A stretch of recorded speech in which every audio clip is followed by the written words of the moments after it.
gemuk. Kononnya nak kuruskan badan. Badan kurus. Gula naik.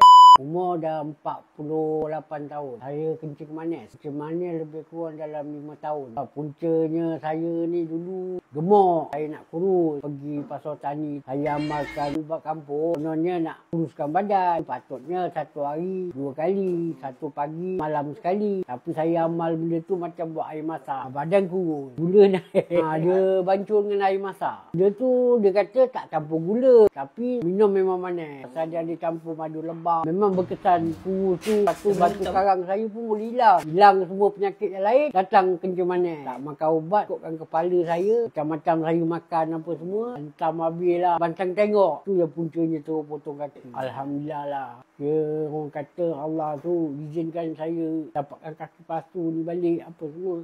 Saya dah bersyukur lah. Sonok lah rasa orang kata gembira lah dapat kaki palsu. Walaupun bukan kaki betul, saya dapat berjalan. InsyaAllah satu hari nanti besok saya boleh bekerja. Saya berterima kasih lah pada Maybank bagi saya kaki palsu. Terima kasih lah banyak-banyak.